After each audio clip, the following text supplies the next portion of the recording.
Dan 21 juta itu sangat kuat diduga lapisan bawah. Mereka berjudi. Dan kalau sudah terseret, akhirnya mereka terjebak dalam pinjaman online. Dan tambah miskin lagi. Jadi mungkin ini ada keterkaitan dengan kecerdasan. Karena kurang cerdas, maka tidak arif dalam memilih makanan.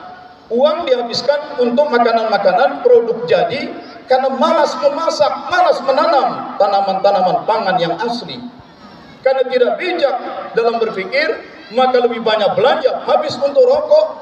Dan kemudian karena terlanda kemiskinan, maka judi online, dan kemudian terjebak pada injak pinjaman online. Makin kita terpuruk lagi.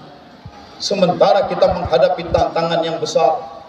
Pertumbuhan manusia di dunia ini begitu cepat.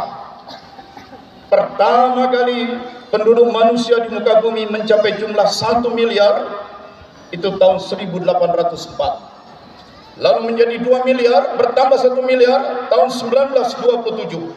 Hanya dalam perlu waktu 100 tahun untuk bertambah 1 miliar. Tapi setelah itu pertambahan 1 miliar, 1 miliar, 1 miliar hanya terjadi dalam 12 sampai 14 tahun. Pertumbuhan penduduk yang begitu pesat. Tahun 2030 besok Indonesia dari data BPS, ya, saya ikuti terus angka-angka ini. Penduduk Indonesia akan mencapai 300 juta. 300 juta orang. Kalau kualitas kecerdasan pendidikannya lemah, kalau kualitas fisiknya akibat makanan bergizi lemah, dan ini disebabkan tidak bijak dalam membuat pilihan ketika akan makan. Ramadan, ketika kita berpuasa, bukan sekadar tidak menahan makan minum. Kenang, cermati ayat itu.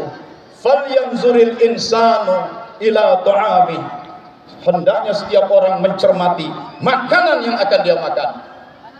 Hendaknya setiap orang mengamati, mencermati makanan yang hendak dia makan. Begitulah hebatnya Islam. Dia tidak hanya mengatur soal sholat, soal puasa, haji yang sifatnya ritual vertikal, tapi Islam mengatur kehidupan sosial, kultural. Keluar masuk WC diatur. Sampai soal makanan pun dikatakan, perhatikan makanan yang kamu makan itu, perhatikan, jangan makan asal makan. Ya. Sampai kabel dimakan, besi beton dimakan, semen dimakan. Jangan.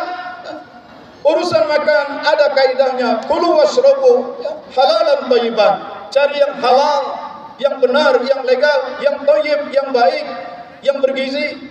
Kulu washrabu wa la tusrifu. Jangan berlebih-lebihan. Bulan Ramadan ini adalah bulan yang menyadarkan kita tentang masalah